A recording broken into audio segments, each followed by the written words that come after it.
2011 Turkish match-fixing scandal. To be honest, the Super League doesn't need Netflix. Netflix needs the Super League. It's the summer of 2011. Fenerbahçe just won the league title. They're parading through Istanbul like they've just won the Champions League. They didn't, obviously. But then something insanely humiliating happened. Dozens of players, coaches, and club officials dragged in for match-fixing investigations. The headlines read like a football mafia film. Over 60 people involved. Bribes, threats, dodgy penalties, even promises of gold jewellery to a player's wife if her husband had an off day. That's not corruption.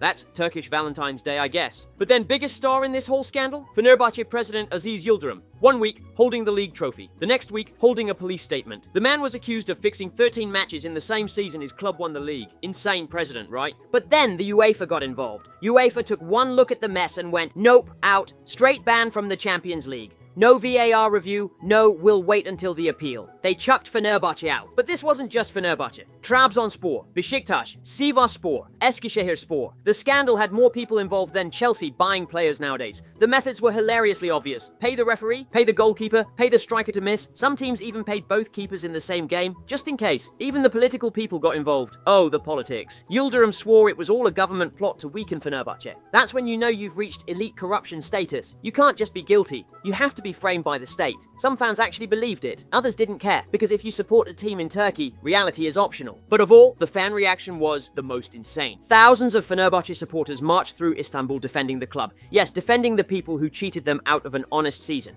It's like finding out your partner cheated and then joining their side in the divorce. Make it make sense. Meanwhile, imagine being a mid-table side that year. You work your socks off all season, you scrap for every point, then you find out the champions were basically playing Football Manager with the add all funds cheat on. But then, after a long process, the punishment finally came. The punishments came down hard. Yıldırım got 6 years in prison, players suspended, clubs fined. But, because this is Turkey, most of it was overturned in 2015. Apparently the evidence wasn't strong enough. Translation, football is too important for the truth to matter. And here's the cherry on top. Fenerbahçe kept the 2010-11 title. Kept it, still proudly in their trophy cabinet like it's a symbol of glory, and not the footballing equivalent of a forged degree. That's like getting caught stealing a car and the judge letting you keep it, because hey, you already paid for the petrol. Nowadays, transfers still get done at 3 a.m. in hotel lobbies, referees still miss handballs visible from the moon, and nobody's really sure if the next champion is actually the best team, or just the best at ordering suitcases of cash. This scandal wasn't a stain on Turkish football, it was just another chapter in a league that thrives on chaos. And let's be honest, that's why some people still watch it.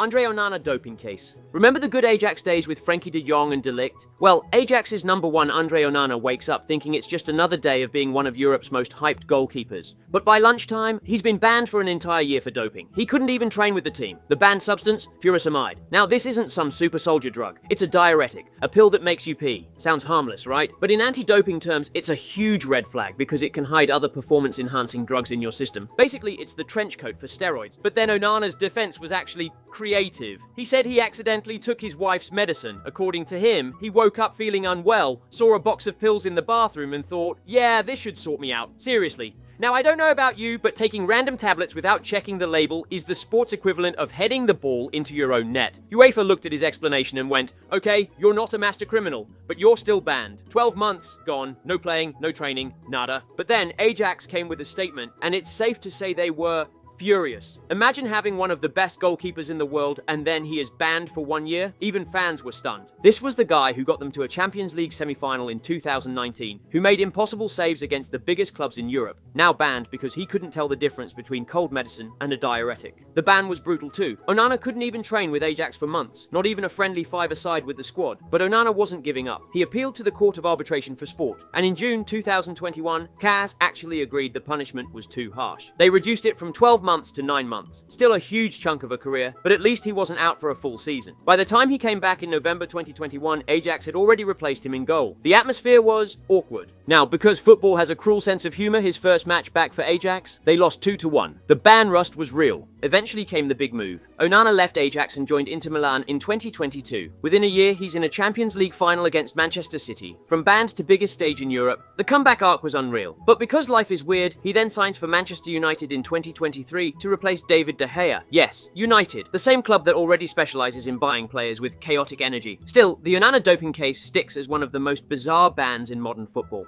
The Zahia affair. The national team of France in 2010 was already a soap opera. Dressing room splits, player revolts, you name it. But then came the scandal that made everything else look like playground drama. Enter Zahia, model, celebrity, and at the time, 17 years old. Which is important because in France the legal age for sex work is, well, there is no legal age because it's illegal. So when she told investigators she'd been with several high-profile French players before she turned 18, it was chaos. The names she gave, Franck Ribéry, Karim Benzema, Sidney Govou, and for flavour, Hatem Ben Arfa got linked in rumours, though his involvement never turned into charges. Basically, half the French attack sheet was suddenly defending against lawyers instead of defenders. Zahia said she met them while working as an escort, claiming some of these encounters happened when she was underage. The players said they didn't know she was underage, which is either true and they were stupid, false and they were very stupid. Meanwhile, the French police jumped on it. Ribéry and Benzema were questioned. Govou too. The tabloids had a field day. This wasn't just front page news, it was every page news. But then there were the answers from the players' self. Franck Ribéry, married with kids, said his lawyers told him not to talk, which for once in his life was great advice. Karim Benzema denied everything, but the headlines were already doing the damage. Govou, he basically tried to downplay it just like nothing happened. But Zahia, she turned into a celebrity. TV appearances, fashion shows, she became so famous in France that people forgot she was technically the witness in a criminal investigation. It was surreal. You had Benzema training with the national team while being called to court. You had Ribéry trying to focus on Bayern Munich games with the media shouting Zahia every time he walked past. Eventually, it dragged for years. The big question in court, did the players know she was underage? If yes, prison time. If no, case dismissed. In 2014, the court ruled not enough proof they knew. Everyone walked free. But the reputational damage, already done. For years, rival fans would chant Zahia at Ribéry and Benzema. But even the timing couldn't have been worse. France was trying to rebuild after the 2010 World Cup disaster. You know, the one where they went on strike mid-tournament. This scandal made the national team look less like professionals and more like cast members of a reality show. The Haaland Grealish whistle controversy. It's December 3rd, 2023. Manchester City versus Tottenham. A game so mad people would later call it one of the craziest games they have witnessed. Final score? 3-3. But before the final whistle, there is something really strange happening. Injury time. City are breaking forward. Erling Haaland, football's Terminator, is hacked down in midfield. Referee Simon Hooper blows for advantage. So far so good. Haaland's on the ground but somehow still alive in the move, because apparently pain doesn't register when you smell a goal. He springs up, plays a perfect ball through to Jack Grealish. It's one-on-one with the keeper. The stadium is ready to explode. And then, peep! Hooper blows his whistle. Stops the game. Cancels the attack. What the fuck? Even Haaland absolutely lost it. He stormed at the ref, screaming and stuff. Pep Guardiola looked like he was about to tear up his bald head in frustration. And the fans, let's just say the booing could have powered the Etihad's lights for a week. Then the replay was being shown, which made it even worse. Hooper clearly gave advantage, saw Grealish through, and then changed his mind. Why? Nobody knows. Maybe he thought the move was too dangerous for Tottenham's feelings. But then the referee's boss club came out after the match with the classic, "An error was made." Wow. Groundbreaking. City didn't even lose the match, but that's not the point. When you're the champions, chasing Arsenal, every point matters. And the worst part, everyone in the stadium, on TV, and in the pub knew it was wrong the second it happened. The only person who didn't, the one with the whistle, I guess. But then you still had the Tottenham fans who obviously loved it. They called it justice because apparently advantage should only apply when they're the ones attacking. Even rival fans jumped in. Liverpool fans, now you know how we felt in 2019. United fans, don't care, still funny. But then happened the press conference. Pep went into full sarcasm mode. "Next time, we will ask the referee before we play the advantage," he said. Haaland posted on Twitter, X, with about 15 laugh emojis and a clip of the moment. It got millions of views in hours. Even non-football fans were commenting, "Wait, how is this allowed in your sport?" Later on, it sparked the classic debate. Should referees be mic'd up like in rugby, so fans can hear exactly what they're thinking? The irony? VAR couldn't even save this one. Because you can't use VAR to review a ref's decision to stop play. So we've got technology that can tell if a striker's toenail is offside, but can't stop a referee from ruining a counter-attack for no reason. In the end, the 3-3 draw stayed. City dropped points, Spurs left with a result they probably shouldn't have had, and Simon Hooper got to keep his job. Business as usual in the Premier League. Gang rape scandal. Do you know Ruben Semedo? Yep, the brother of Nelson. Ruben once hyped as Portugal's next big defensive rock, a man who could supposedly stop anything. Turns out, he couldn't stop himself from getting into trouble off the pitch. August 2021, Greece. Semedo, playing for Olympiacos at the time, is arrested and charged with participating in the gang rape of a 17-year-old girl. Not a rumor, not tabloid gossip, police statement, court case. handcuffs. The story. According to the victim, Semedo and another man took her to his house after meeting her at a bar. She says she was assaulted. Semedo says it was consensual. The Greek police reacted immediately and arrested them both. But this wasn't Semedo's first off-field scandal. Oh no, this man's rap sheet is longer than some players' highlight reels. Flashback to 2018 in Spain. While at Villarreal, Semedo was arrested for tying up a man, holding him at gunpoint and robbing his house. Yes, that's not a typo. He went full GTA mode. Got a 10-year suspended sentence and was banned from entering Spain for 8 years. So by the time the Greece case came around, the surprise factor was about as believable as Chelsea saying they're not spending big this summer. Olympiacos, of course, distanced themselves immediately. They weren't about to defend him. Not when the story was making international headlines. Even the Portuguese FA radio silence. But then people on X reacted. Some joked Semedo was trying to set a new record for worst off-field career in football. Others just pointed out the absurdity of a player with millions, fame, and a golden career, throwing it all away for crime. It's the same footballer curse, thinking you're invincible because you can mark a striker out of the game. Now, to be honest, Semedo actually had talent. When he came through at Sporting CP, people compared him to Pepe. He was strong, aggressive, and could actually pass the ball. But unlike Pepe, who turned his chaos into trophies, Semedo turned his into police reports. The Greek court process wasn't exactly a Netflix drama. The trial dragged on. Media outlets fought for details. His lawyers worked overtime, throwing out every "it wasn't like that" defense possible. But whatever the outcome, the damage was already done. Semedo's career became less about tackles and more about charges. Olympiacos eventually let him go. Because here's the thing. Football clubs will tolerate bad form, injuries, even tantrums. What they won't tolerate is being on the front page of every newspaper for crimes that make sponsors run for the hills. Semedo tried to stage a comeback, loan deals, lower league rumors. But the shadow of the case followed him everywhere. It's hard to sell yourself as experienced leader at the back when your name is one Google search away from serious criminal charges. Mass lawsuit. FIFA, the organization that gave us VAR confusion,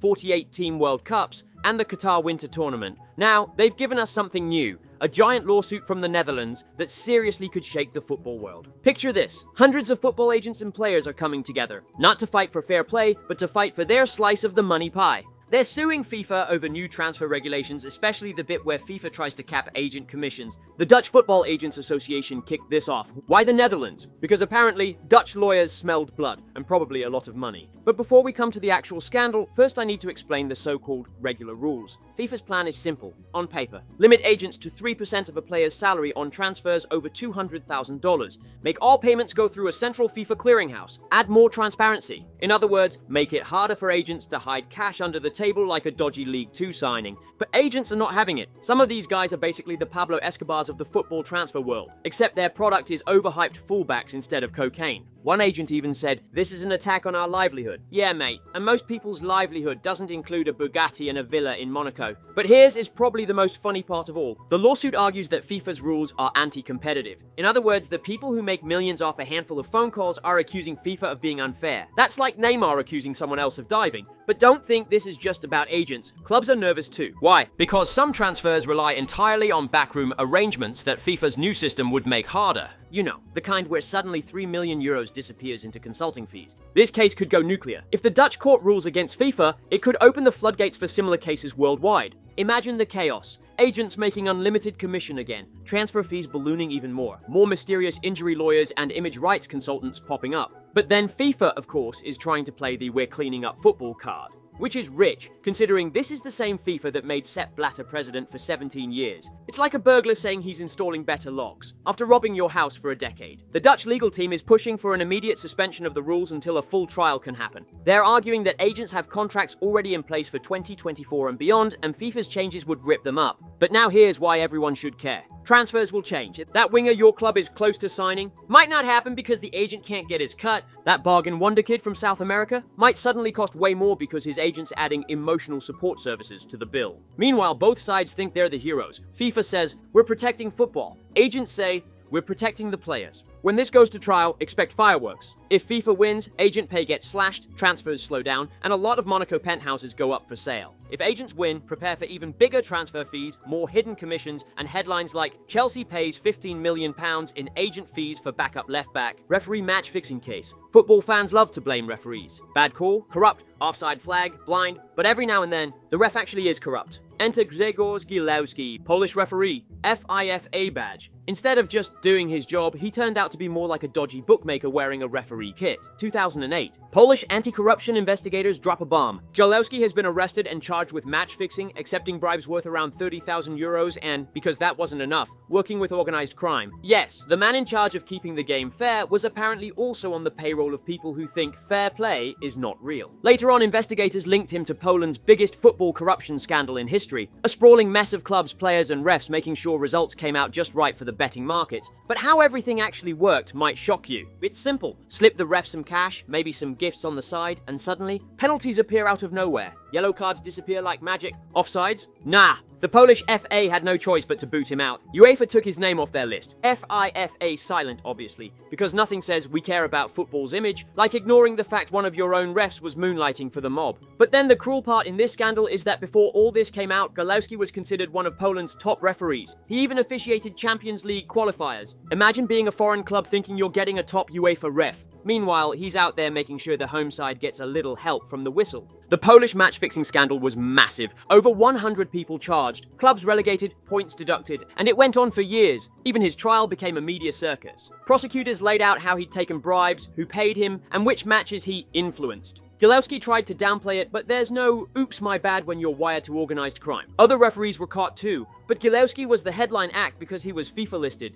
Dani Alves scandal. I guess everyone knows this one, except for a few things actually. This guy has 3 Champions League titles in Spain, Italy, France. The man even turned being a right back into a form of performance art. But then, in 2023, he somehow went from legend to headlining a criminal trial faster than you can say El Clasico. January 20th, 2023. Barcelona police arrest Alves on charges of sexual assault. The alleged incident? At a nightclub in December 2022. The victim said Alves forced himself on her in a bathroom. Alves said, well, a lot of different things. None of them consistent. At first, he told police he didn't know her. Then he said they bumped into each other. Then he said things happened, but it was consensual. Meanwhile, the news exploded. This wasn't some unknown player. This was a guy who shared a dressing room with Messi, Neymar, and Xavi. A guy who danced on trophy stages for over a decade. A guy who was until that point playing for Pumas UNAM in Mexico. Pumas didn't wait around. They terminated his contract the same day. No, let's see how this plays out. But then the trial got ugly. The prosecution brought evidence, witness statements, and security footage from the club. The defense tried to argue it was all mutual. But Alves' shifting stories became their own worst enemy. It was like watching a footballer dribble into his own box and score an own goal. Seriously. Some ex-teammates stayed quiet. Others said,